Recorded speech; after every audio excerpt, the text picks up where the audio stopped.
Babga. Manu majirtami.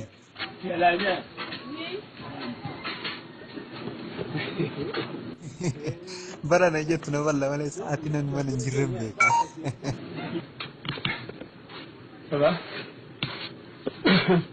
Koi balbalatan nurra gadde bisati duru ko boyte sirratti baatemi.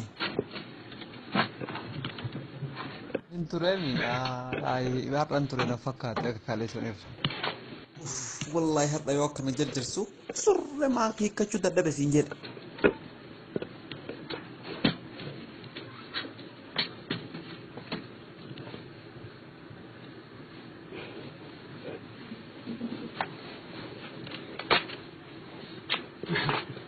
Har'ana jarjarsaa yoo ani waan hin beeku badagiifti. Sila situ areeda baasamoo dhiira biraatiin beellamatte nadhitti. Ana maal gochuu kottu naan jette eega dhiira biraatiin beellamattee jiraatte qara ana amma surree matii yanaa laale mana surree matii yanaa laale surree matii eessa godhe. Ilma haadha raafutu surree fudhattee kiriin ati hoo maali ani baasitti ta'ee kiriin isa waamatta. Maal balleessuu fi kottu naan jette adii taate isin qabadhu anaa miti. Eebadde rabbuma kan kee laale rabbuma bal'aana godhe laale nadhee rabbuma kan kee laale rabbina salphise rabbuma kan kee laale nadhee rabbumatu na salphise. Mahaadha raawwatoo kee deemtee dhufe haga gaafaan duumaan eeggatiin irraa biisituu aduru osoo ani dura wala himatti yookaan rabbi diyaa rabbi jaarsa mana kaattetti na waamtetti ni edana ajjeesisuuf ani qarana jaalattu edana ajjeesisuuf jaarsa mana kaattee natti waamatte.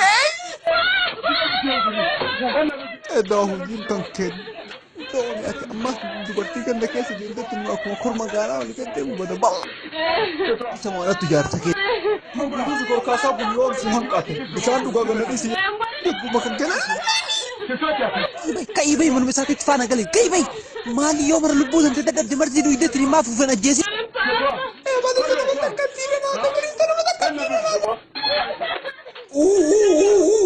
Gandana jamaa ani jengkamu naje batani warri cakaddan kota na basa amala bagiya tayar betinne numati jallifta kana ballon situ apa malta rabbi kan kelal tinar gitu nanti kan kunal kita lal surre ballichi kun wanni isin balla jettani tin akala tilal tan kullal surre kana lal jardi tiya tibafate jardi tiya wajin sire ta karaka isa qabe malta ta bot la sherika malta me dubbi sila kana kasila ballan kumbo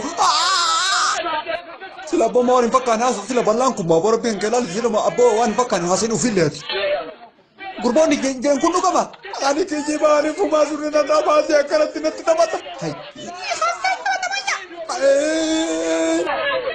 namichi gandatu akinin jira kuno elbe rabaa fadhu ka gorra iqalitiin akkuma goote namichi gandatu akinin jira dhaabateetiin ilaalta yoo akinin jira albe fudhadhe qabaare isinillee ragaa taatini bakka kana hin deebina amma deemetiin ardaa isii waameetiin isii galcha kuno galgana irraa fe'attu.